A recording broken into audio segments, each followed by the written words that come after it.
إن الحمد لله نحمده ونستعينه ونستغفره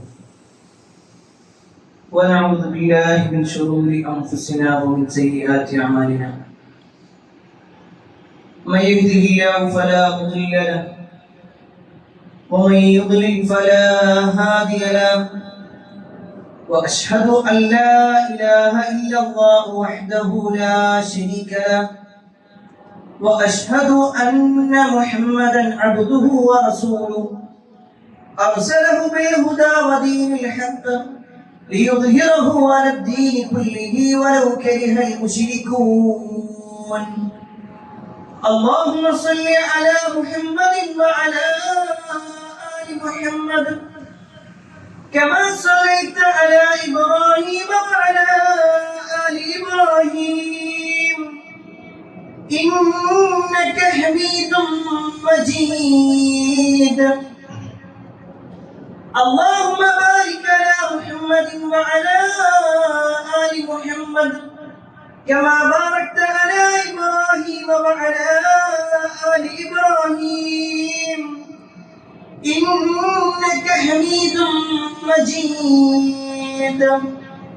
يا أيها الذين آمنوا اتقوا الله حق تقاته ولا تموتن إلا وأنتم مسلمون. أما بعد فإن خير الحديث كتاب الله وخير الهدي هدي محمد صلى الله عليه وسلم وشر الأمور محدثاتها وكل محدثة بدعة وكل بدعة ضلالة وكل ضلالة في النار. أعوذ بالله من الشيطان الرجيم. بسم الله الرحمن الرحيم.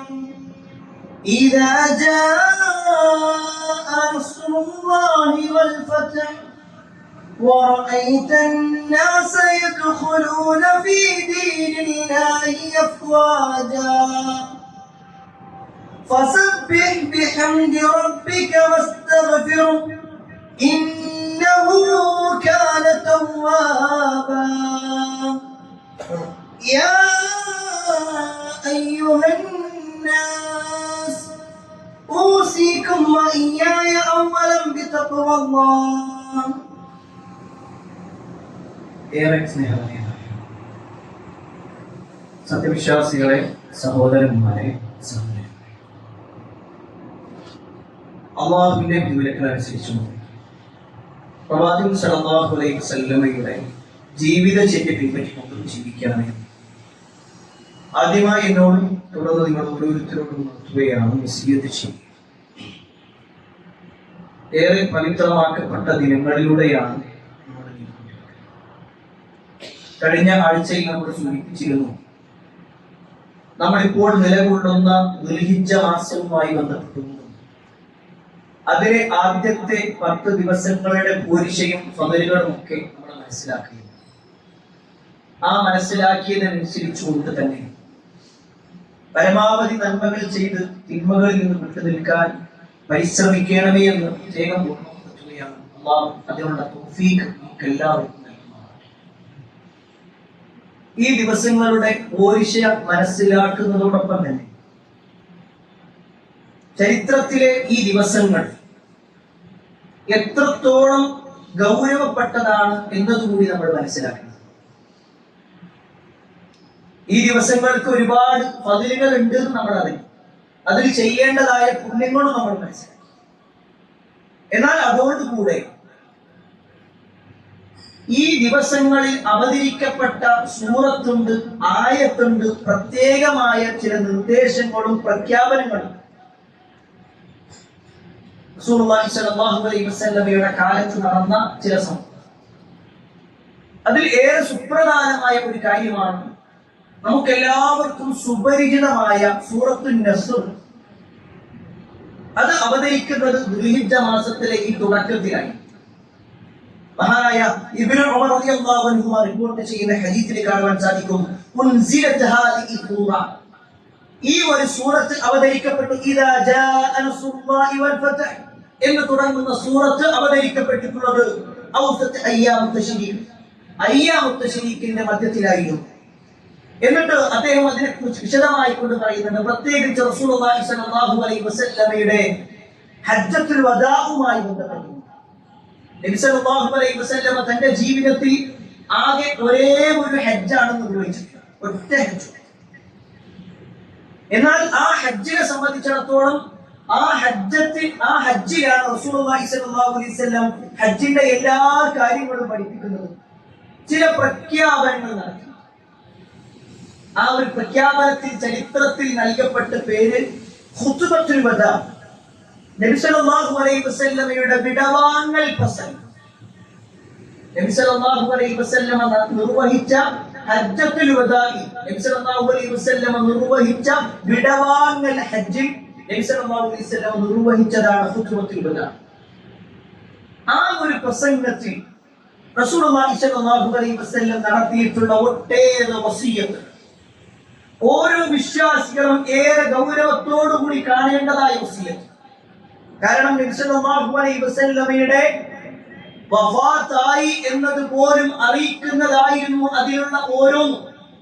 അത് നബി സല്ലല്ലാഹു അലൈഹി വസല്ലമയുടെ സംസാരമാണെങ്കിലും ശരി, പിന്നീട് അങ്ങോട്ട് സ്വഹാബത്തിന്റെ ജീവിതത്തിലുണ്ടായ അനുഭവങ്ങളാണെങ്കിലും ശരി. നേരത്തെ ഓതിവെച്ച സൂറത്തുൻ നസ്ർ, ഇദാ ജാഅ നസ്റുല്ലാഹി വൽ ഫത്ഹ് എന്ന് തുടങ്ങുന്ന സൂറത്തിന് സൂറത്തു തൗദീഅ എന്ന ഒരു പേര് കൂടി. തൗദീഅ എന്ന് പറഞ്ഞാൽ ആ വിടവാങ്ങലിനെ അറിയിക്കുന്നത്, നബി സല്ലല്ലാഹു അലൈഹി വസല്ലമയുടെ വഫാത്തിനെ കുറിച്ച് സൂചിപ്പിക്കുന്നത്. അതാണ് ആ സൂറത്തിന്റെ പേര്. നബി സല്ലല്ലാഹു അലൈഹി വസല്ലം വഫാത്തായി വർഷങ്ങൾക്ക് ശേഷം മഹാനായ ഉമർ ഇബ്നുൽ ഖത്താബ് റളിയല്ലാഹു അൻഹു ഖലീഫയായിരിക്കുന്ന സമയം അദ്ദേഹത്തിന്റെ സദസ്സിൽ ബദരീങ്ങളിൽപ്പെട്ട സ്വഹാബിമാരാണ് കാര്യമായിട്ടുണ്ടായിരുന്നത്. അഥവാ പ്രായം ചെന്ന മുതിർന്നവരായ തലനരച്ച സ്വഹാബിമാർ. അങ്ങനെ വലിയ സ്വഹാബത്തിന്റെ ഇടയിൽ ചെറുപ്പക്കാരനായ ഇബ്നു അബ്ബാസ് റളിയല്ലാഹു അൻഹു. സ്വാഭാവികമായിട്ടും മുതിർന്ന ആളുകൾക്കൊക്കെ ഒരു മുഷിപ്പ്, ഞങ്ങൾ വലിയ ആളുകൾക്കിടയിൽ ഈ ഒരു ചെറുപ്പക്കാരൻ, ഒരു കൗമാരക്കാരൻ എന്നുള്ള നിലക്ക് പറയാൻ പറ്റും. അങ്ങനെയുള്ള ഇബ്നു അബ്ബാസ് റളിയല്ലാഹു അൻഹു എന്താ പറയുക? ആ ഒരു ചർച്ച നടന്നപ്പോൾ ഉമർ ഇബ്നുൽ ഖത്താബ് റളിയല്ലാഹു അൻഹു തന്റെ കൂടെയുള്ളവർക്ക് ബോധ്യപ്പെടുത്താണ് ഇബ്നു അബ്ബാസ് റളിയല്ലാഹു അൻഹു ആരാണെന്ന്. ഉമർ ഇബ്നുൽ ഖത്താബ് റളിയല്ലാഹു അൻഹു ഈ സൂറത്ത് ചെയ്തു, ഇദാ ജാഅ നസ്റുല്ലാഹി എന്ന സൂറത്ത് ചെയ്തു. എന്നിട്ട് ചോദിച്ചു, ഈ സൂറത്തിനെ കുറിച്ച് നിങ്ങൾക്ക് എന്താണ് പറയാം? ഇതെന്താണ് അറിയിക്കുന്നത്? അപ്പൊ ഓരോരുത്തരും പറഞ്ഞു, ഈ ഒരു സൂറത്തിന്റെ ആശയം പറഞ്ഞു, ഇദാ ജാഅ നസ്റുല്ലാഹ്, അല്ലാഹുവിന്റെ സഹായവും അല്ലാഹുവിന്റെ വിജയവും ഒക്കെ വന്നു കഴിഞ്ഞാൽ ആളുകൾ കൂട്ടം കൂട്ടമായി ഇസ്ലാമിലേക്ക് കടന്നു വരികയും ചെയ്തത് കണ്ടാൽ പ്രവാചകന്മാർ ധാരാളമായിട്ട് അല്ലാഹുവിന് തസ്ബീഹും തഹ്മീദും ഒക്കെ ആയിട്ട് നീങ്ങണം. അതാണ് അവിടെ ഉദ്ദേശിക്കുന്നത്. ഓരോരുത്തരും അവരവരുടേതായ അഭിപ്രായങ്ങൾ. ആ സമയത്ത് അമീറുൽ മുഅ്മിനീൻ ഉമർ ഇബ്നുൽ ഖത്താബ് റളിയല്ലാഹു അൻഹു ഇബ്നു അബ്ബാസ് റളിയല്ലാഹു അൻഹു ചോദിക്കാൻ, അല്ല നിങ്ങളുടെ അഭിപ്രായം? അപ്പൊ ഇബ്നു അബ്ബാസ് റളിയല്ലാഹു അൻഹു പറയാണ്, ഞാൻ മനസ്സിലാക്കുന്നു ഈ ഒരു സൂറത്ത്, ഇതിന്റെ അവതരണം റസൂലുള്ളാഹി സ്വല്ലല്ലാഹു അലൈഹി വസല്ലം ഈ ലോകത്തോട് വിട പറയാനായി എന്നതല്ലാതെ മറ്റൊന്നുമല്ല. എന്താണോ നബി സല്ലല്ലാഹു അലൈഹി വസല്ലമക്ക് നൽകപ്പെട്ട ഉത്തരവാദിത്വം, ആ ഉത്തരവാദിത്വം കഴിഞ്ഞു. എല്ലാവർക്കും ദീനിനെ എത്തിച്ചു കൊടുക്കുക എന്നുള്ള പൂർണ്ണത അവിടെ നിർവഹിക്കപ്പെട്ടു. എല്ലാവരും സ്വീകരിക്കാൻ തുടങ്ങി. ഓരോ ഗോത്രങ്ങളും ഇസ്ലാമിലേക്ക് കടന്നു വന്നു. ഇനി കൂടുതൽ അല്ലാഹുവിലേക്ക് നിങ്ങൾ മടങ്ങുക എന്ന് പറയുമ്പോൾ അവിടെ റസൂലുള്ളാഹി സ്വല്ലല്ലാഹു അലൈഹി വസല്ലമയുടെ വിട പറച്ചിലാണ്. ഇത് കേട്ടതും ഉമർ ഇബ്നുൽ ഖത്താബ് റളിയല്ലാഹു അൻഹു പറയാണ്, അല്ലാഹുവാണ് സത്യം, ഇതല്ലാതെ മറ്റൊന്നും ഞാനും മനസ്സിലാക്കി. അതോടുകൂടി അവിടെ കൂടി നിൽക്കുന്ന ആളുകൾക്കൊക്കെ മനസ്സിലായി ഇബ്നു അബ്ബാസ് റളിയല്ലാഹു അൻഹുവിന്റെ അറിവ് എത്രത്തോളം. പ്രിയപ്പെട്ടവരെ, ഞാൻ ഈ ഒരു ചരിത്രം ഓർമ്മപ്പെടുത്താറുണ്ട്. ഈ സൂറത്ത് അവതരിക്കുന്നത് റസൂലുള്ളാഹി സ്വല്ലല്ലാഹു അലൈഹി വസല്ലമയുടെ വിട പറച്ചിലിനെ ഓർമ്മപ്പെടുത്താൻ വേണ്ടിയിട്ടാണ്. അതുകൊണ്ട് തന്നെ പ്രവാചകൻ സ്വല്ലല്ലാഹു അലൈഹി വസല്ലം തന്റെ വിടവാങ്ങൽ വസിയ്യത്തുകൾ നിർവഹിക്കുന്നുണ്ട്. നബി സല്ലല്ലാഹു അലൈഹി വസല്ലം അറഫ പ്രസംഗം നടത്തും. 1,00,000-ൽ ചില്ലാനും സഹാബിമാരും. ഇന്നത്തെ സൗകര്യങ്ങളില്ല. 1,00,000-ഓളം വരുന്ന സഹാബത്തിന്റെ മുന്നിൽ നബി സല്ലല്ലാഹു അലൈഹി വസല്ലം എഴുന്നേറ്റ് നിന്നുകൊണ്ട് ചില പ്രഖ്യാപനങ്ങൾ, ചില വസിയത്തുകൾ, ലോകത്ത് ഒരൊറ്റ നേതാവും നടത്താത്ത രൂപത്തിലുള്ള പ്രഖ്യാപനങ്ങളാണ് നബി സല്ലല്ലാഹു അലൈഹി വസല്ലം നടത്തിയത്. അതിൽ ഒന്നാമത്തെ വസിയത്ത്, ഒരുപാട് കാര്യങ്ങളുണ്ട്, അതിൽ ഒന്നാമത് നമുക്ക് കാണാൻ കഴിയുന്നു. നബി സല്ലല്ലാഹു അലൈഹി വസല്ലം സഹാബിമാരോട് പറഞ്ഞു കൊടുക്കുന്ന വാചകങ്ങളിൽ കാണുവാൻ സാധിക്കും. യാ അയ്യുഹന്നാസ്, അല്ലയോ ജനങ്ങളെ, അലാ ഇന്ന റബ്ബകും വാഹിദ് വ ഇന്ന അബാകും വാഹിദ്. ജനങ്ങളെ, നിങ്ങളുടെ എല്ലാവരുടെയും റബ്ബ് ഒന്നാണ്, നിങ്ങളുടെ എല്ലാവരുടെയും വാപ്പ ഒന്നാണ്. ലോകത്ത് ഇന്ന് വരെ ഒരൊറ്റ നേതാവ് നടത്താത്ത പ്രഖ്യാപനം.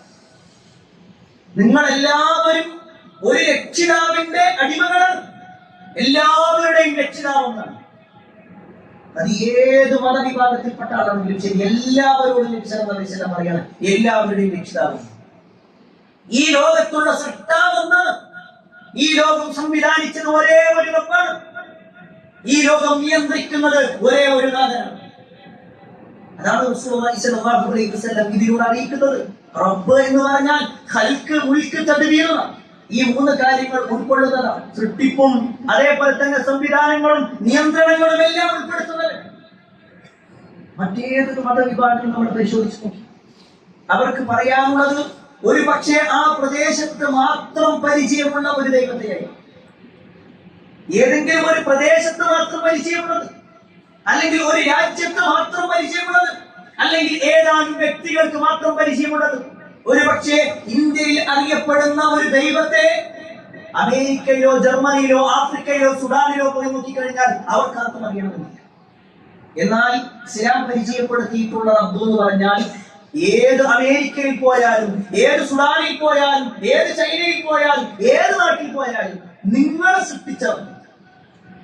അതുകൊണ്ടാണ് വിശുദ്ധ ഖുർആനിലെ 3-ാമത്തെ കൽപ്പന നമുക്ക് കാണാൻ സാധിക്കും.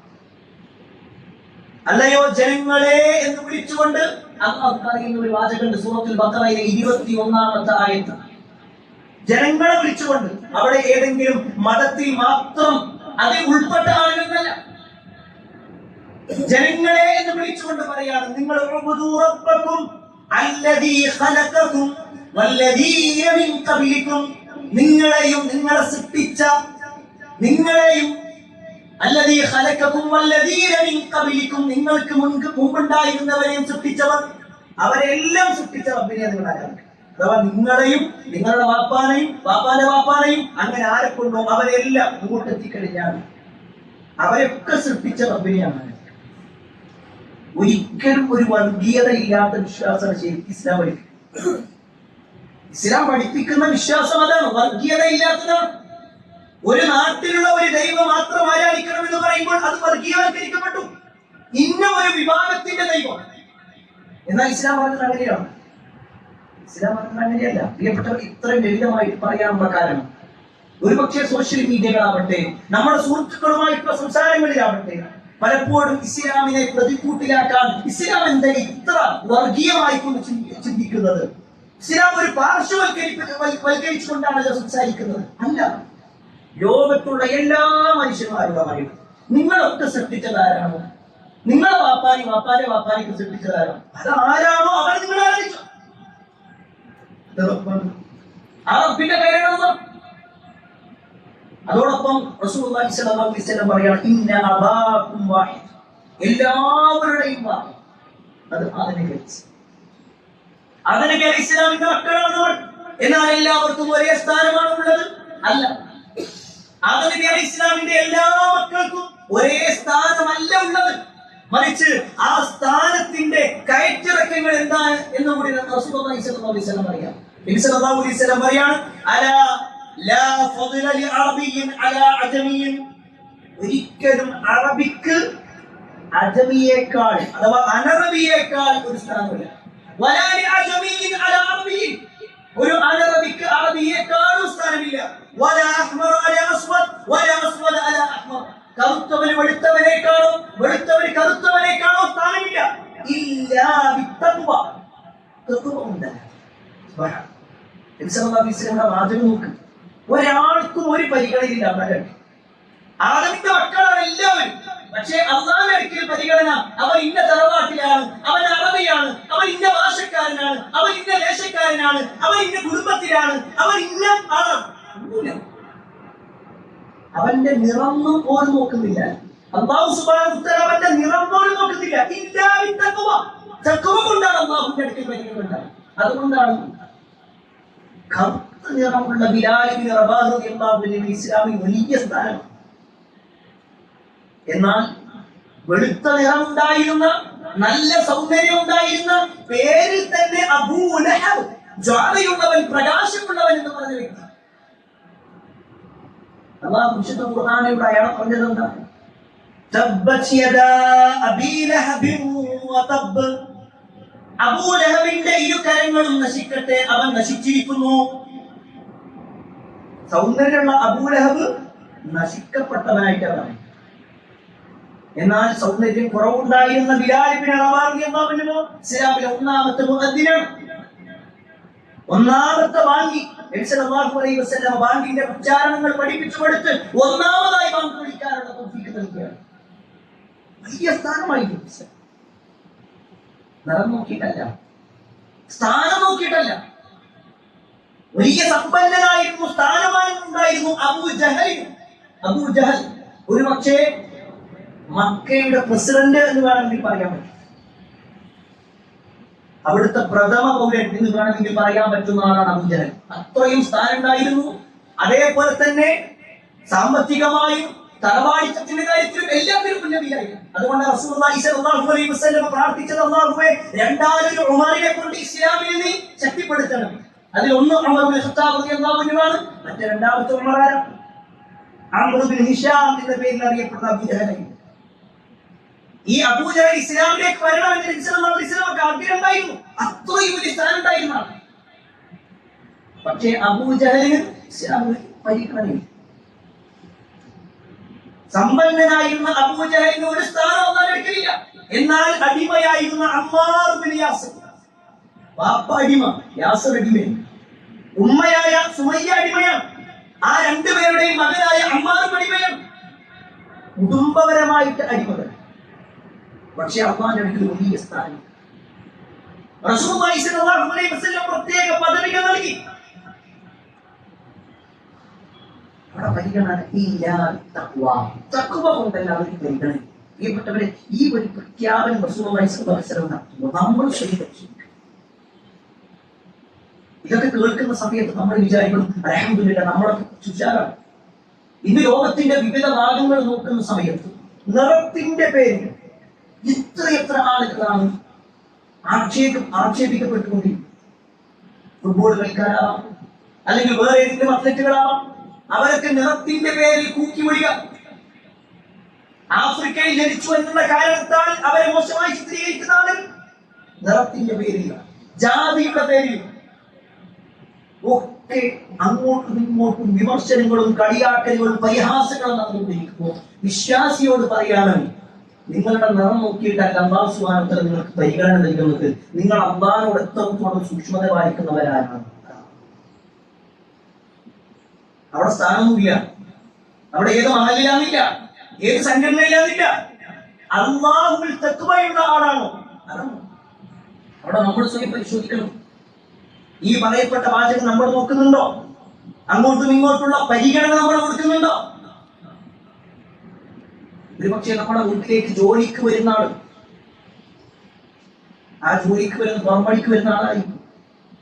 അയാൾ ഏതോ ഒരു നാട്ടുകാരനാണ്. അയാൾക്ക് നമ്മൾ ലേബൽ കൊടുക്കുന്നുണ്ട്, ആ നാട്ടുകാരൻ അടുപ്പിക്കാൻ പറഞ്ഞു. ഒരു പക്ഷേ അവരിൽ പല ആളുകൾക്കും പോരായ്മകൾ ഉണ്ടാവാം. പക്ഷേ എന്നാൽ പോലും ഒരു മനുഷ്യൻ എന്ന പരിഗണന കൊടുക്കണം. അത് പഠിപ്പിച്ചിട്ടുള്ള ഇസ്ലാം. അതുകൊണ്ട് പ്രിയപ്പെട്ടവരെ, ആ ഒരു വിഷയത്തിൽ റസൂലുള്ളാഹി സ്വല്ലല്ലാഹു അലൈഹി വസല്ലം നടത്തിയിട്ടുള്ള പ്രഖ്യാപനം, രണ്ടാമത് നബി സല്ലല്ലാഹു അലൈഹി വസല്ലം നടത്തിയിട്ടുള്ള പ്രഖ്യാപനങ്ങളിൽപ്പെട്ടതാണ് പരസ്പരം രക്തവും സമ്പത്തും അഭിമാനവും സുരക്ഷിതമാക്കട്ടെ. നബി സല്ലല്ലാഹു അലൈഹി വസല്ലം പറയാം, ഇന്ന ദിമാഅകും വഅംവാലകും ഹറാമുൻ അലൈക്കും കഹുറമതി യൗമികും ഹാദാ ഫീ ശഹരികും ഹാദാ ഫീ ബലദികും ഹാദാ. സല്ലല്ലാഹു അലൈഹി വസല്ലം പറയുന്നു, തീർച്ചയായും നിങ്ങളുടെ രക്തവും നിങ്ങളുടെ സമ്പത്തും നിങ്ങളുടെ അഭിമാനവും പവിത്രമാണ്. ഏതുപോലെ കഹുറമതി യൗമികും ഹാദാ, ഈ ഒരു ദിവസത്തിനുള്ള പരിഗണന. നബി സല്ലല്ലാഹു അലൈഹി വസല്ലം ഇത് നടത്തുന്നത് അറഫാ ദിനത്തിലാണ്. ദുൽഹിജ്ജ 9 അറഫാ ദിനത്തിന്റെ പ്രത്യേകതയാണ്.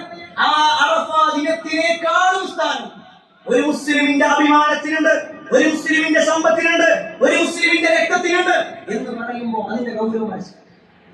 ഫീ ശഹരികും ഹാദാ, ഈ ദുൽഹിജ്ജ മാസത്തിനേക്കാൾ വലിയ സ്ഥാനം.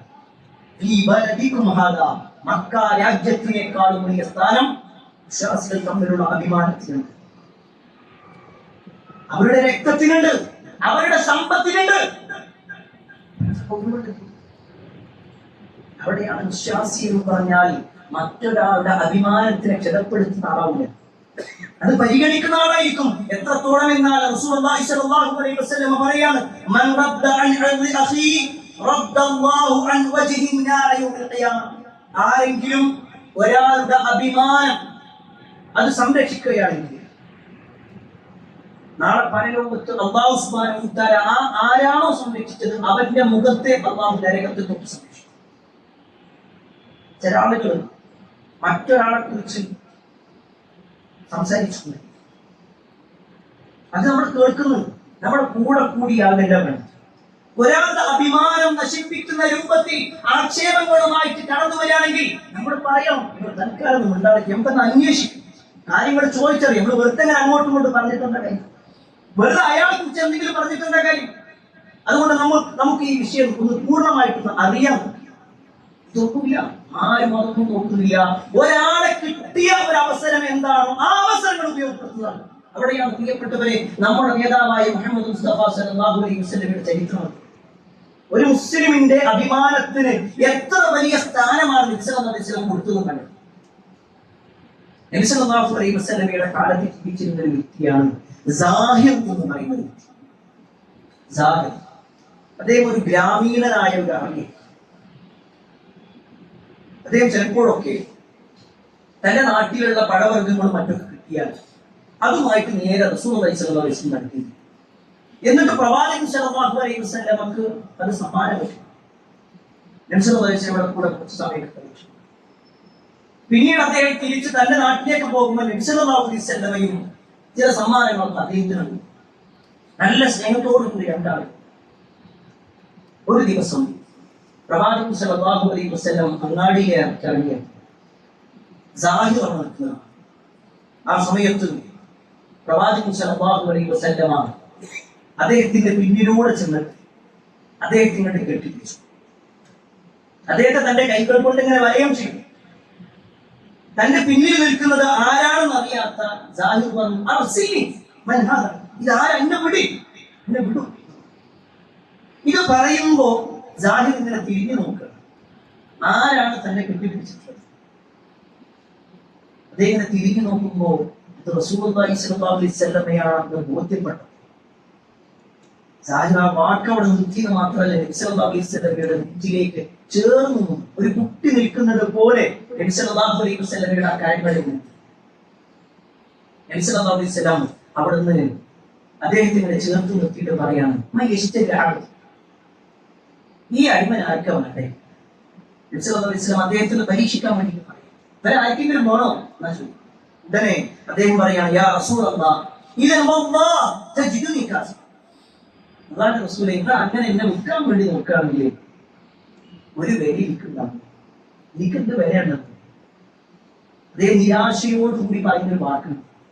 ആ സമയത്ത് നബി സല്ലല്ലാഹു അലൈഹി വസല്ലം അദ്ദേഹത്തെ തന്നിലേക്ക് ചേർത്ത് നിർത്തിയിട്ട് പറയാണ്, നമ്മൾ കേട്ടോ, അള്ളാന്റെ അടുക്കൽ നിങ്ങൾ ഒരിക്കലും വിലയില്ലാത്തവരല്ല. അള്ളാന്റെ അടുക്കൽ ഉയർന്ന വിലയുള്ളതാണ്. നോക്കുമ്പോഴാളുടെ അയാൾ സ്വന്തത്തിൽ ഇന്നെ കൊണ്ട് ഒന്നും പറ്റൂല എന്ന് പറയുമ്പോൾ പോലും റസൂലുള്ളാഹി സ്വല്ലല്ലാഹു അലൈഹി വസല്ലം ചേർത്ത് നിർത്തിയിട്ട് പറയും, നിങ്ങളെ കൊണ്ട് പറ്റും, നിങ്ങൾക്ക് കഴിവുണ്ട്. ആരെങ്കിലും ആക്ഷേപം പറയുമ്പോൾ പോലും റസൂലുള്ളാഹി സ്വല്ലല്ലാഹു അലൈഹി വസല്ലം കൂടെ നിൽക്കല്ല, ആ ആക്ഷേപം പറയുന്നവന്റെ കൂടെ നിൽക്കല്ല. ഒരു മുസ്ലിമിന്റെ അഭിമാനത്തിന് എത്രത്തോളം വലിയ സ്ഥാനം എന്ന് പറയും. അവിടെയാണ് പ്രിയപ്പെട്ടവരെ അങ്ങോട്ടും ഇങ്ങോട്ടും ചെളിവായി എറിഞ്ഞുകൊണ്ട് എന്തെല്ലാം വാക്കുകളാണ് പരസ്പരം പറയുന്നത്. ഒരു വിശ്വാസം പറയും. വേദഗ്രന്ഥങ്ങൾ പറയട്ടെ, തെരഞ്ഞെടുപ്പ് കഴിഞ്ഞതിന് ശേഷം പലപ്പോഴും പലരുടെയും സോഷ്യൽ മീഡിയ അക്കൗണ്ട് നോക്കുന്ന സമയത്ത് അങ്ങോട്ടും ഇങ്ങോട്ടുമുള്ള ആക്ഷേപങ്ങളും ചെളിവാരിയറിയും അങ്ങോട്ട് നടത്തിക്കൊണ്ടേയിരിക്കണം. ഒരു മുസ്ലിമാണെന്ന ചിന്ത പോലും. ഒരു പക്ഷെ പ്രിയപ്പെട്ടവരെ മറ്റുള്ളവർക്ക് അതൊന്നും പ്രശ്നമാവൂല. ഇതര വിഭാഗത്തിൽപ്പെട്ട ആളുകൾക്ക് നിയമങ്ങൾ ഉണ്ടാവണമെന്നില്ല, അവർക്ക് നിർദ്ദേശങ്ങൾ ഉണ്ടാവണമെന്നില്ല. എന്നാൽ ഒരു മുസ്ലിം അത്തരത്തിലുള്ള ആളുകൾ പറയാം, അങ്ങനത്തെ വാക്കുകൾ ഉച്ചരിക്കാൻ പറ്റും, അങ്ങനത്തെ മെസ്സേജുകൾ അയക്കാൻ പറ്റും. ചിന്തിക്കുന്നില്ല. എന്തിനും ഏതിനും സപ്പോർട്ട് ചെയ്യുന്ന ഒരു അവസ്ഥയിലേക്ക് ആളുകൾ എത്തിപ്പെടുന്നു. അവിടെ ഒരു മുസ്ലിമിന്റെ അഭിമാനം മാത്രമല്ല, ഒരു കുടുംബത്തിന്റെ വിഷയം, കുടുംബത്തിന്റെ സംരക്ഷണം ഏറ്റെടുത്തവരാണ് മുസ്ലിം. നമ്മുടെ ഭാര്യയുടെ വിഷയത്തിലുണ്ട്, നമ്മുടെ മകളുടെ വിഷയത്തിലുണ്ട്, നമ്മളുടെ മകന്റെ വിഷയത്തിലുണ്ട്. അവിടെയൊക്കെ ആ സംരക്ഷണം ഏറ്റെടുക്കണം. എത്രത്തോളം എന്നാൽ മഹാനായ സഅദ് ബിൻ ഉബാദ റളിയല്ലാഹു അൻഹുവിന്റെ ചരിത്രത്തിൽ കാണാൻ പറ്റും. അദ്ദേഹം ഒരിക്കൽ സ്വഹാബത്തിന്റെ കൂടിയിരിക്കുന്ന സമയത്ത് അദ്ദേഹം പറയാണ്, ഞാൻ എങ്ങാനും എന്റെ ഭാര്യന്റെ കൂടെ വേറൊരാൾ കണ്ടാൽ, അയാൾ എന്റെ ഭാര്യ ഉപദ്രവിക്കുന്നതായിട്ട് കണ്ടാൽ ഞാൻ വേറെ ഒന്നും നോക്കൂല, അദ്ദേഹത്തിന് ഒരു മാപ്പ് കൊടുക്കൂല, അയാളെ ഞാൻ വിട്ടു. കാരണം ഗൗരവത്തിൽ ഈർഷ്യതയോടുകൂടി ചരടുന്നു വാങ്ങുന്ന വചനം ആളുകൾക്കിടയിൽ ചർച്ചയാണ്. കാരണം ഒരാളെ ഒറ്റ എന്നൊക്കെ പറയുമ്പോൾ അത്ര വലിയ ഗൗരവമുള്ള വിഷയമാണ്. ഈ വിഷയം റസൂലുള്ളാഹി സ്വല്ലല്ലാഹു അലൈഹി വസല്ലമയുടെ അടുത്തേക്ക്. ആ സമയത്ത് റസൂലുള്ളാഹി സ്വല്ലല്ലാഹു അലൈഹി വസല്ലം പറയാണ്, അജഅജബൂന മിൻ ഗൈറത്തി സഅദ്, നിങ്ങൾ സഅദിന്റെ ഗീറത്ത്, അദ്ദേഹത്തിന്റെ ഈർഷ്യതയുടെ കാര്യത്തിൽ നിങ്ങൾ അത്ഭുതപ്പെടണം. എന്നാൽ സഅദിനേക്കാൾ ഈ വിഷയത്തിൽ ഈർഷ്യത ഇരിക്കുന്നത്, എന്നേക്കാൾ ഈർഷ്യത റബ്ബിനുണ്ട്. കാരണം ഫവാഹിഷുകൾക്ക് അല്ലാഹു കൂട്ടുനിൽക്കില്ല, ഹറാമായ കാര്യങ്ങൾക്ക് അല്ലാഹു കൂട്ടുനിൽക്കില്ല, തോന്നിവാസങ്ങളുടെ കാര്യത്തിൽ അല്ലാഹു ഹറാമാക്കിയതിന്റെ വിഷയത്തിൽ ഒരിക്കലും അല്ലാഹു സപ്പോർട്ട് ചെയ്യില്ല. വാചകം ചില ഹദീസുകളൊക്കെ നമ്മൾ കേൾക്കുമ്പോൾ ഇന്നത്തെ തലമുറ എവിടെ എത്തിയെന്നുള്ളത് റസൂലുള്ളാഹി സ്വല്ലല്ലാഹു അലൈഹി വസല്ലം പറയുന്നുണ്ട്, അല്ലാഹു സുബ്ഹാനഹു വ തആല ഒരിക്കലും നാളെ പരലോകത്ത് നോക്കാം അല്ലാഹുവിന്റെ സംരക്ഷണം കിട്ടാത്ത, അല്ലാഹുവിന്റെ കാരുണ്യത്തിന്റെ ഒരു അടയാളം ലഭിക്കാത്ത ഒരു വിഭാഗം. അതിൽ നബി സല്ലല്ലാഹു അലൈഹി വസല്ലം വന്നാൽ ആരാണ്? തന്റെ കുടുംബത്തിനെ ഹറാമിൽ പ്രേരിപ്പിക്കണം, അല്ലെങ്കിൽ കുടുംബം ഹറാമ് ചെയ്യുന്നത് കണ്ടിട്ട് മുണ്ടാതെ ഒരു പ്രശ്നം വെക്കണം.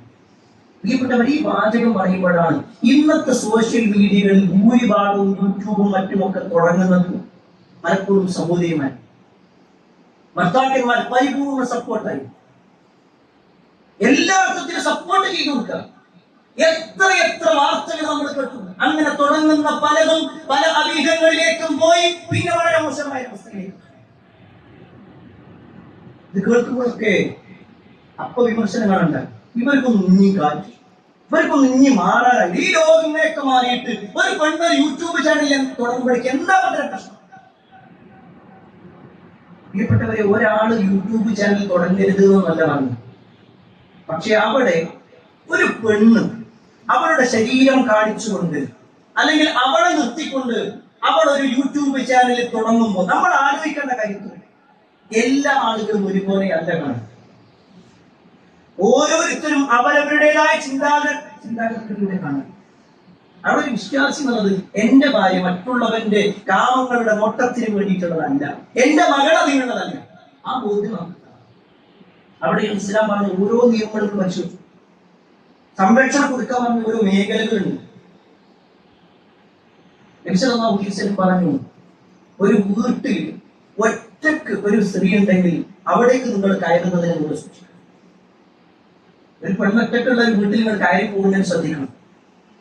സഹാബത്ത് ചോദിക്കാണ്, അവൽ ഹമു യാ റസൂലല്ലാഹ്, അല്ലാഹുവിന്റെ റസൂലേ അത് ഹമു ആണെങ്കിലോ?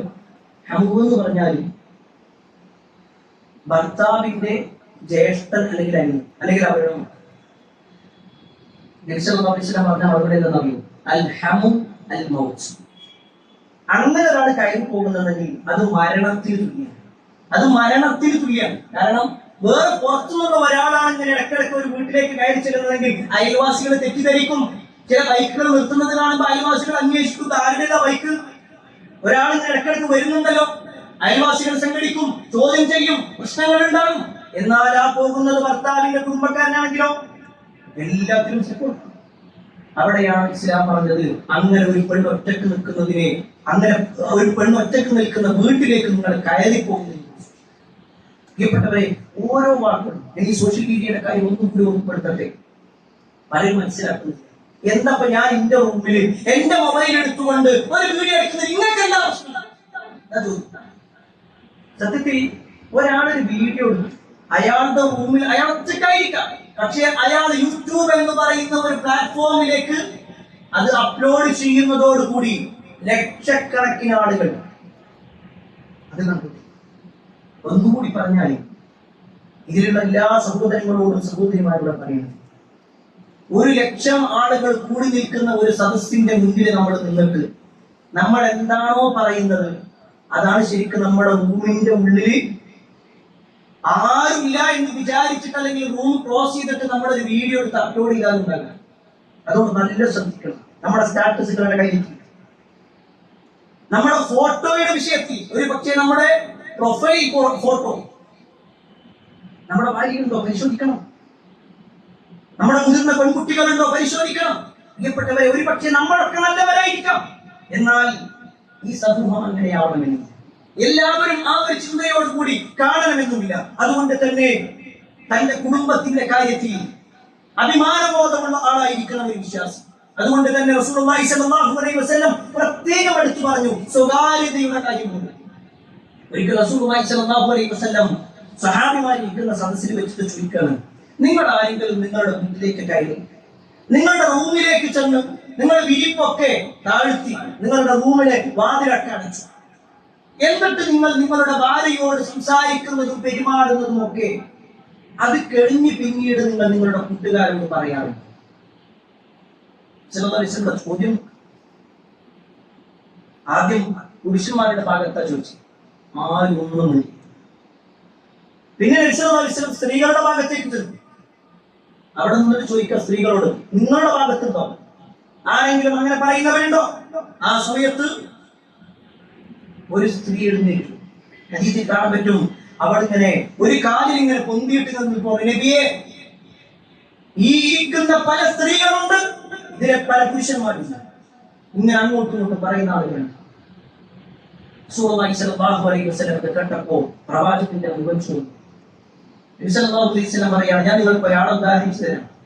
ആളുകൾ ഇങ്ങനെ കൂട്ടം കൂടി നിൽക്കുമ്പോ ഒരു പുരുഷനായിട്ടുള്ള ശൈത്താൻ വരും, കുറച്ചു കഴിഞ്ഞൊരു സ്ത്രീ ആയിട്ടുള്ള ശൈത്താൻ വരും. ആളുകളുടെ മുന്നിൽ വെച്ചുകൊണ്ട് യാതൊരു ലജ്ജയുമില്ലാതെ അവർ തമ്മിൽ ബന്ധപ്പെടുന്നത് പോലെയാണ്. തന്റെ വീട്ടിൽ എല്ലാ മറയും സ്വീകരിച്ചുകൊണ്ട് ചെയ്ത ഒരു കാര്യം മറ്റൊരാളോട് പറയായിരുന്നു. അത്ര ഗൗരവമാണ്. ഒരാളുടെ അഭിമാനം നഷ്ടപ്പെടുത്തുന്നതിന് തുല്യാണ് ചെയ്യുന്നത്. ചില ആളുകളൊക്കെ അതൊരു തമാശയായിട്ട് ഞാൻ പറഞ്ഞതാണ്, അല്ലെങ്കിൽ എല്ലാവരും കൂടി ചോദിച്ചപ്പോ പറഞ്ഞതാണ് എന്നിങ്ങനെയുള്ള പദങ്ങളൊക്കെ പറയുന്നവരുടെ പ്രിയപ്പെട്ടവരെ ശ്രദ്ധിക്കണം. നമ്മുടെ മേൽ ഏൽപ്പിക്കപ്പെട്ടതാണ് നമ്മുടെ ഭാര്യമാർ. ഉത്തരവാദിത്തമുണ്ടവരോട് റസൂലുള്ളാഹി സ്വല്ലല്ലാഹു അലൈഹി വസല്ലം ഇതേ കാര്യത്തിൽ എടുത്തു പറഞ്ഞു. അറഫ പ്രസംഗത്തിൽ പ്രവാചകൻ സ്വല്ലല്ലാഹു അലൈഹി വസല്ലം പറയാ, ഫത്തഖുല്ലാഹ ഫിന്നിസാ, സ്ത്രീകളുടെ കാര്യത്തിൽ ഞാനിതാ നിങ്ങളെ വസിയ്യത്ത് നൽകുന്നു, അല്ലാഹുവിനെ നിങ്ങൾ സൂക്ഷിച്ചോ. ഭാര്യമാരുടെ കാര്യത്തിലാണ് പറയുന്നത്. എന്നിട്ട് നബി സല്ലല്ലാഹു അലൈഹി വസല്ലം പറയാ, അല്ലാഹുവിന്റെ പേര് പറഞ്ഞിട്ടാ നിങ്ങൾ അവരെ സ്വീകരിച്ചിട്ടുള്ളത്, ബിസ്മില്ലാ എന്ന് പറഞ്ഞിട്ടാ സ്വീകരിച്ചിട്ടുള്ളത്, അതുകൊണ്ട് അവളൊന്നും പ്രയാസപ്പെടുത്തും. എത്ര വലിയ ഗൗരവം, എത്ര നിസ്സാരമായിട്ടാണ് നമ്മൾ പറയുന്നത്. എന്റെ തീരുമാനങ്ങൾ ഞാൻ പറഞ്ഞതനുസരിച്ച് നിൽക്കണ്ട. ഭാര്യന്റെ വിഷമങ്ങൾ ചിന്തിക്കുന്ന ആൾക്കാരില്ല, അവൾക്ക് പറയാനുള്ളത് കേൾക്കാനുള്ള ഒരു സാവകാശം പോലും കാണിക്കാത്ത. ആരെയും കുറ്റപ്പെടുത്താൻ വേണ്ടി പറയാൻ നമ്മൾ സ്വയം പരിശോധിക്കുന്നു. അള്ളാന്റെ പേര് പറഞ്ഞിട്ടില്ലേ സ്വീകരിച്ചു? ആ വാചകം, ആ കരാർ എന്ന് പറഞ്ഞാൽ അത് നിസ്സാരമല്ല. എത്രയോ തവണ ഈ ഇമ്പതിൽ വെച്ച് തന്നെ നമ്മൾ പറഞ്ഞിട്ടുണ്ട്, നീ ഏറ്റവും ശക്തമായ കരാർ എന്ന് അല്ലാഹു ഖുർആനിലൂടെ പറഞ്ഞു. അത് നമുക്ക് എന്തും പറയാനുള്ള ലൈസൻസ് അല്ല, നമുക്ക് എന്തും ചെയ്യാനുള്ള ലൈസൻസ് അല്ല, എങ്ങനെ ഉപദ്രവിക്കാനുള്ള ലൈസൻസ് അല്ല. അങ്ങനെ ലൈസൻസ് അപ്പൊ തന്നിട്ടില്ല. അല്ലാഹു സുബ്ഹാനഹു വ തആല പറഞ്ഞ റസൂലുള്ളാഹി സ്വല്ലല്ലാഹു അലൈഹി വസല്ലം വാചകം നോക്കിക്കഴിഞ്ഞാൽ നിങ്ങളിൽ ഏറ്റവും ഉത്തമൻ എന്ന് പറഞ്ഞാൽ ആരാണ്? നിങ്ങളുടെ ഭാര്യമാരുടെ ഏറ്റവും നല്ലൊരു കുറ്റമാണ്. നിങ്ങളിൽ ഏറ്റവും ഉത്തമൻ നിങ്ങളുടെ ഭാര്യമാരുടെ ഏറ്റവും നല്ലൊരു. അവിടെയാണ് ഉത്തമനാവേണ്ടത് ഭാര്യന്റെ മുന്നിലാണ്, നാട്ടുകാരുടെ മുന്നിലാണ്.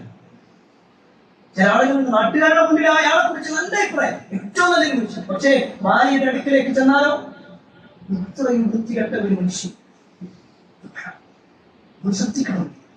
അതോടൊപ്പം തന്നെ നമ്മൾ മനസ്സിലാക്കേണ്ട ഒരു വിഷയം, ഇതേ കാര്യത്തിൽ, ഇതേ വാചകത്തിൽ നബി സല്ലല്ലാഹു അലൈഹി വസല്ലം ഭാര്യമാരോട് പറഞ്ഞു, നിങ്ങളുടെ ഭർത്താവിന് ഇഷ്ടമില്ലാത്ത ഒരാളെ നിങ്ങളുടെ വീട്ടിൽ നിങ്ങൾ ഇരുത്താൻ പാടില്ല, നിങ്ങളുടെ വീട്ടിൽ നിങ്ങൾ കയറ്റാൻ പാടില്ല. ഭർത്താവിന് ഒരാളോട് വെറുപ്പുണ്ട്, ഈ ഭർത്താവ് ഇല്ലാത്ത സമയത്ത് അയാൾ വീട്ടിൽ കയറ്റാം. ഒരു പക്ഷേ കുടുംബക്കാരൻ തന്നെയായിരിക്കാം, പക്ഷെ പാടില്ല. ചില ഗൗരവത്തോടു കൂടി പറഞ്ഞു. അവിടെയാണ് ഇസ്ലാമിക ചരിത്രത്തിൽ കാണാൻ പറ്റും, റസൂലുള്ളാഹി സ്വല്ലല്ലാഹു അലൈഹി വസല്ലമയുടെ ഭാര്യമാരിൽപ്പെട്ട ഒരാളാണ് ഉമ്മു ഹബീബ റളിയല്ലാഹു അൻഹ. റംല ബീവി നബി അവരുടെ പേര് റംല ബിൻത് അബീ സുഫിയാൻ. ഇസ്ലാമിക ചരിത്രത്തിൽ ആദ്യ കാലഘട്ടത്തിൽ ഇസ്ലാമിലുള്ള അങ്ങേയറ്റം വിരോധം വെച്ചിരുന്ന ആളായിരുന്നു അബൂ സുഫിയാൻ. അദ്ദേഹം മുശ്രിക്കായി നിൽക്കുന്ന സമയത്ത് അബൂ സുഫിയാൻ റസൂലുള്ളാഹി സ്വല്ലല്ലാഹു അലൈഹി വസല്ലമയിലേക്ക് വരുന്നു. ചരിത്രത്തിൽ കാണാൻ പറ്റും, അബൂ സുഫിയാൻ നബി സല്ലല്ലാഹു അലൈഹി വസല്ലം മുന്നിൽ കയറി ഒരു ഭാഗത്ത് ഇങ്ങനെ ഇരിക്കാവുന്നതും മകളായ ഉമ്മു ഹബീബ നിങ്ങൾ കാത്തിരിക്കും. എന്നിട്ട് നബി സല്ലല്ലാഹു അലൈഹി വസല്ലം ഇരിക്കുന്ന ആ പുതപ്പണ് മാറ്റി, ആ വിരിപ്പണ് മാറ്റി, അവിടുന്ന് മാറ്റി. എന്നിട്ട് നിങ്ങളെ പാപ്പയായ അബൂ സുഫിയാൻ അരിക്കുന്നു. അബൂ സുഫിയാൻ പറയുന്നു, ഞാൻ നിന്റെ പാപ്പയില്ലേ, ഞാൻ നിന്റെ വാപ്പയില്ല, ഞാൻ ഇരിക്കുന്നതിന് നീ ആക്കുന്ന പ്രശ്നം. പറയാണ് വാപ്പ തന്നെയാണ്, പക്ഷേ ഇത് റസൂലുള്ളാഹി സ്വല്ലല്ലാഹു അലൈഹി വസല്ലം അവിടെ പരീക്ഷിക്കണം. നബി സല്ലല്ലാഹു അലൈഹി വസല്ലം കൊടുക്കുന്ന പരിഗണന ഒരു ഭർത്താവ് ഇഷ്ടമില്ലാത്തവരാണ്. അവിടെ വരുമ്പോ കാണിക്കേണ്ട മര്യാദ എന്താ പറയുന്നത്? അവരെ വീട്ടിൽ നിന്ന് അടിച്ചു പുറത്താക്കണം എന്ന അർത്ഥത്തിലല്ല, മറിച്ച് അവിടെ പരിഗണനകളുണ്ട്. എവിടെ നിർത്തണം പല ആളുകൾക്കും അറിയില്ല. എപ്പോഴും പല ആളുകളും പ്രിയപ്പെട്ടവരെ നമ്മുടെ വീട്ടിൽ സിറ്റ് ഔട്ടിൽ കയറ്റാൻ പറ്റുന്ന ആൾക്കാരുണ്ട്, ഒരവിടെ നിർത്തണം. ഒരു പക്ഷെ ഓഫീസ് റൂമിലേക്ക് വരെ കൊണ്ടാൻ പറ്റുന്ന ആൾക്കാരുണ്ടാവും, എങ്കിൽ അവിടെ നിർത്തണം. ഒന്നുകൂടി നമുക്ക് ബന്ധമുണ്ടെങ്കിൽ മാക്സിമം നമുക്ക് ചെയ്യാൻ പറ്റുക ആ ഡൈനിങ് ഹാളിന്റെ ഭാഗത്ത് ഭക്ഷണം കഴിക്കുന്ന ആ ഒരു ഇരിപ്പിടത്തിൽ മാത്രം, അതിനപ്പുറത്തേക്ക് ഉണ്ടാവാൻ.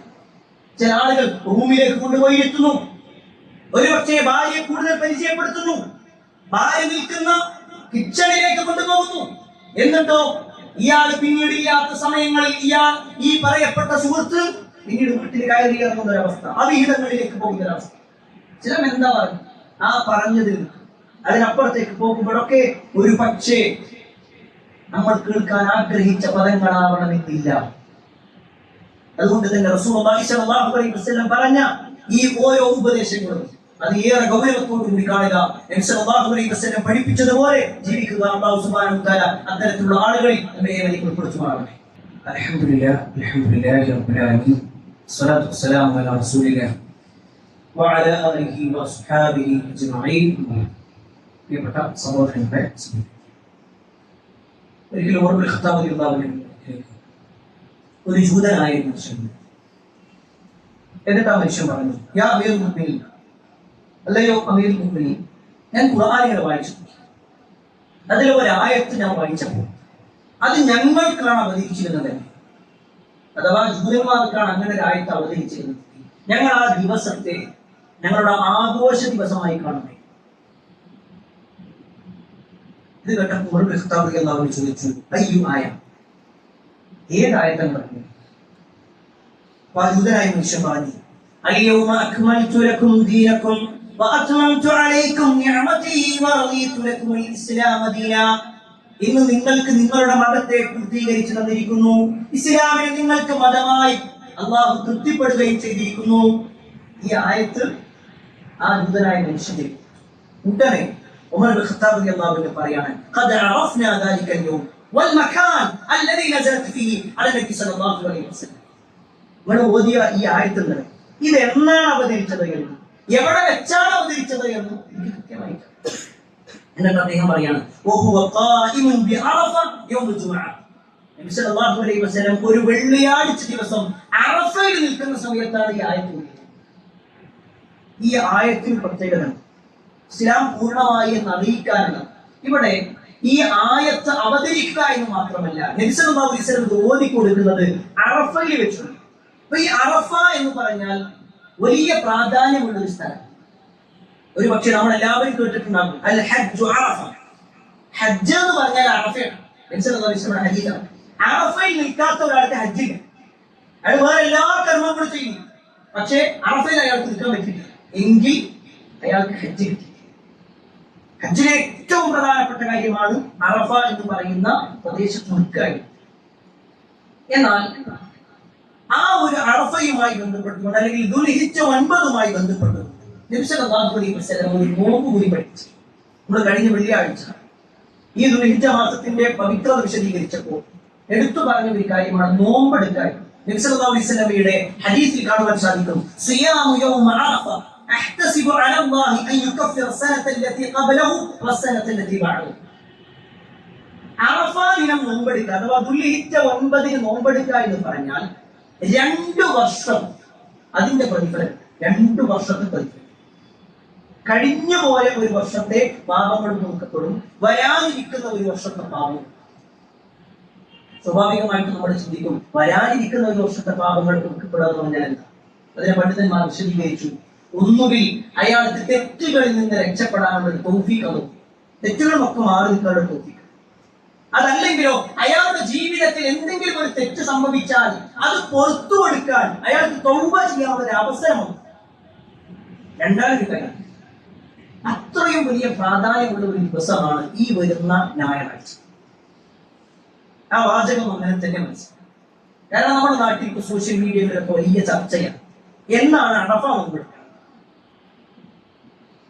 ശനിയാഴ്ചയാണെന്ന് വിചാരിക്കുന്ന ആളുകൾ. അതിന്റെ കാരണം അറഫയിൽ ആളുകൾ സമ്മേളിക്കുന്നത് ശനിയാഴ്ച, അതുകൊണ്ട് നമ്മളും നോമ്പെടുക്കേണ്ടത് ശനിയാഴ്ച. സത്യത്തിൽ ഈ വിഷയം റസൂലുള്ളാഹി സ്വല്ലല്ലാഹു അലൈഹി വസല്ലം പഠിപ്പിച്ച ഹദീസുകൾ നമ്മൾ പരിശോധിച്ച് നോക്കിക്കഴിഞ്ഞാൽ ദുൽഹിജ്ജ 9 എന്നുള്ള പ്രയോഗമാണ്. ദുൽഹിജ്ജ 9. അതോടൊപ്പം തന്നെ നബി സല്ലല്ലാഹു അലൈഹി വസല്ലം മറ്റു ഹദീസുകൾ നോക്കിക്കഴിഞ്ഞാൽ സൂമു ലിറുഖിയതി, നിങ്ങൾ ഹിലാലിനെ കണ്ടാൽ കാഴ്ചയുടെ അടിസ്ഥാനത്തിലാണ് നോമ്പെടുക്കുന്നത്, ഫോൺ വിളിച്ച അടിസ്ഥാനത്തിലല്ല. ഈ കാലഘട്ടത്തിലാണ് നമുക്ക് ഫോണും അതേപോലെ തന്നെ ഇന്റർനെറ്റും ഒക്കെ സൗകര്യങ്ങളുള്ളത്. പണ്ട് കാലത്ത് ഈ സൗകര്യങ്ങളില്ല. അതുകൊണ്ട് തന്നെ ഏതൊരു നാട്ടിൽ എന്നാണോ ദുൽഹിജ്ജ 9 വരുന്നത് അന്നാണ്. അപ്പൊ സ്വാഭാവികമായിട്ട് ചില ആളുകൾ ചിന്തിക്കുന്നു, ഈ അറഫയിൽ നിൽക്കുന്ന ആളുകൾക്കുള്ള ഒരു ഐക്യദാർഢ്യമാണല്ലോ ശരിക്ക് നമ്മൾ നോമ്പെടുക്കാനുള്ളത്. അന്നേ ദിവസം നമ്മൾ നോമ്പെടുത്തിട്ട് ഐക്യദാർഢ്യം പ്രഖ്യാപിക്കലല്ലേ. പ്രിയപ്പെട്ടവരെ, അറഫയിൽ നിൽക്കുന്ന ആള് നോമ്പന്നെ എടുക്കുന്നില്ല, അവർക്ക് നോമ്പെടുക്കാനേ പാടില്ല. ഐക്യദാർഢ്യം എന്ന് പറയുമ്പോൾ സ്വാഭാവികമായിട്ടും അവർ ചെയ്യുന്നത് പോലെ നമ്മൾ ചെയ്യണല്ലേ. അവർക്ക് നോമ്പില്ല, നമുക്കാണ് നോമ്പുള്ളത്. അറഫയിൽ സമ്മേളിക്കാത്ത ആളുകൾക്കാണ് നോമ്പുള്ളത്. ഇനി അതല്ല, അതും നമ്മൾ ഐക്യദാർഢ്യം എന്ന പ്രയോഗമാണ് നടത്തുന്നതെങ്കിൽ നമ്മൾ നോമ്പെടുക്കാൻ തുടങ്ങി 2.5 മണിക്കൂർ കഴിഞ്ഞിട്ടായിരിക്കും അവർക്ക് തുടങ്ങേണ്ടി. അവർക്ക് ആ ദിവസം തന്നെ തുടങ്ങണം. അപ്പൊ അതിന് മുമ്പായിട്ട് നമ്മൾ തുടങ്ങി എന്ന് പറയേണ്ടി. ഞാൻ ഈ ഫുത്ബ നിർവഹിച്ചു കൊണ്ടിരിക്കുന്ന സമയത്ത് ഒരു പക്ഷേ അമേരിക്കയിൽ പല ആളുകളും ഉറക്കത്തിലായി. അവരെ ഉറക്കത്തിലാണ്. അവരെങ്ങനെയാണ് നോമ്പെടുക്കുക? അറഫയിൽ ആളുകൾ നിൽക്കുന്ന സമയത്താണ് നോമ്പെടുക്കേണ്ടതെങ്കിൽ അവർ രാത്രിയാണ് നോമ്പെടുക്കേണ്ടത്. ഇസ്ലാം എന്ന് പറഞ്ഞാൽ പ്രായോഗികമാണ്. പ്രായോഗികമായി കൊണ്ട് നോക്കിക്കഴിഞ്ഞാൽ ഒരു നാട്ടിൽ എപ്പോഴാണോ ദുൽഹിജ്ജ 9 വരുന്നത് അന്നാണ് അത് വരുന്നത്. ദുൽഹിജ്ജ 9ന്റെ അന്ന്, ദുൽഹിജ്ജ 10 വരുന്നത്. അതുകൊണ്ട് തന്നെ ആ ഒരു കാര്യം നമ്മൾ പ്രത്യേകം ശ്രദ്ധിക്കണം. ഒരു ദിവസം എന്ന് പറഞ്ഞുകൊണ്ട് നിസാരവൽക്കരിക്കേണ്ടതല്ല. 700-ലധികം ദിവസങ്ങൾ നമ്മൾ ചെയ്യുന്ന പാപങ്ങൾ പുറത്തു കിട്ടാനുണ്ട്. കഴിഞ്ഞുപോയ ഒരു വർഷത്തെയും വരാനിരിക്കുന്ന ഒരു വർഷത്തെയും. അതുകൊണ്ട് ആ ഒരു പുണ്യം കൂടി നമ്മൾ മനസ്സിലാക്കണം. അതനുസരിച്ചുകൊണ്ട് പ്രവർത്തിക്കുക. അല്ലാഹു സുബ്ഹാനഹു വ തആല അത്തരത്തിലുള്ള ആളുകളിൽ നമ്മെ ഉൾപ്പെടുത്തുമാറാവട്ടെ. ഒരുപാട് ആളുകൾ പ്രാർത്ഥനയും വസിയത്ത് നൽകിയിട്ടുണ്ട്. എല്ലാവരുടെയും പ്രാർത്ഥന സ്വീകരിക്കുമാറാവട്ടെ. കുടുംബത്തോടൊപ്പം സ്വർഗത്തിലേക്ക് എത്തുന്ന മഹാഭാഗ്യവാന്മാരിൽ അല്ലാഹു നമ്മെ ഉൾപ്പെടുത്തുമാറാവട്ടെ. നമ്മുടെ മാതാപിതാക്കൾക്ക് അല്ലാഹു സ്വർഗ്ഗം നൽകുമാറാവട്ടെ. നമ്മുടെ കുടുംബത്തിൽ അല്ലാഹു എല്ലാവരുടെ ഖൈറും ബറക്കത്തും നൽകുമാറാവട്ടെ. ഒരുപാട് പ്രയാസം അനുഭവിക്കുന്ന ആളുകൾ നമ്മുടെ പരിചയത്തിലും നമ്മുടെ കുടുംബത്തിലും ഒക്കെയുണ്ട്. ലോകത്തിന്റെ വിവിധ ഭാഗങ്ങളിൽ മുസ്ലിങ്ങൾ പ്രയാസം അനുഭവിക്കും. എല്ലാവരുടെയും പ്രയാസങ്ങൾ അല്ലാഹു നീക്കി കൊടുക്കുമാറാവട്ടെ. ഏറ്റവും ഖൈറായ ഒരു ജീവിതം ഈ ലോകത്തും പരലോകത്തും അല്ലാഹു എല്ലാം നൽകുമാറാവട്ടെ. اللهم اغفر للمؤمنين والمؤمنات والمسلمين والمسلمات الأحياء منهم والأموات إنك مجيب الدعوات يا قاضي الحاجات. اللهم اجرنا من النار، اللهم اجرنا من النار، اللهم اجرنا من النار. ربنا آتنا في الدنيا حسنة وفي الآخرة حسنة وقنا عذاب النار. آمين آمين برحمتك يا أرحم الراحمين والحمد لله رب العالمين.